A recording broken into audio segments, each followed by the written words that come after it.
আজকে ভিডিওতে আসার উদ্দেশ্য হলো যে আমি বন্ড কাফের কুখ্যাত কাফের আব্দুর রাকিবের বক্তব্য প্রতিবাদে তাকে তওবার আহ্বান করার জন্য, যেহেতু বাংলাদেশ ইসলামী সরকার নয়, ইসলামী দেশে ইসলাম আইনে চলে না, ইসলাম আইনে থাকলেই তাকে গ্রেপ্তার করে মৃত্যুদণ্ড দেওয়া হইতো এবং তার বক্তব্যের জবাব চাওয়া হইতো।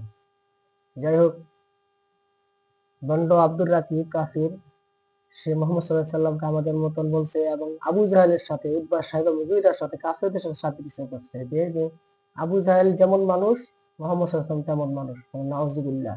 সে দলিল দেয় কুলিন্নামা নাবাসা সূরা কাহাফের সূরা কাহাফের 110 নম্বর আয়াতে। সে কি সূরা শুআরা পড়ে নাই? বন্ড আব্দুর রাকিব সে কি সূরা শুআরা 153 154 নম্বর আয়াত পড়ে নাই, যে কাফেররা নবীগণকে বলতো আমাদের মতো মানুষ? এবং সে কি সূরা শুআরার 185 186 নম্বর আয়াত পড়ে নাই, যে কাফেররা নবী আলাইহিস সালাতু ওয়াস সালামকে বলতো আমাদের মতো মানুষ?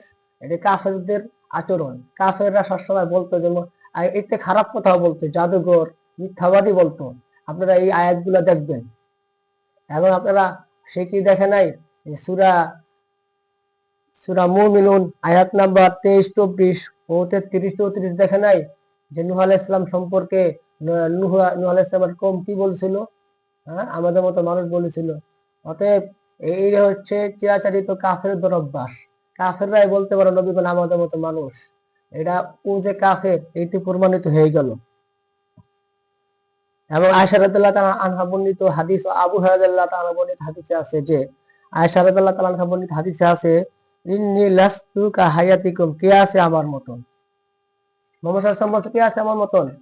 আমার মতন কেউ নাই। মুহাম্মদ সাল্লাল্লাহু আলাইহি ওয়াসাল্লামকে কুলিন্নামা নাবাশা মুসলিকুম বুঝেন নাই? বেয়াদব মালউন, তুই কুফরি করছস।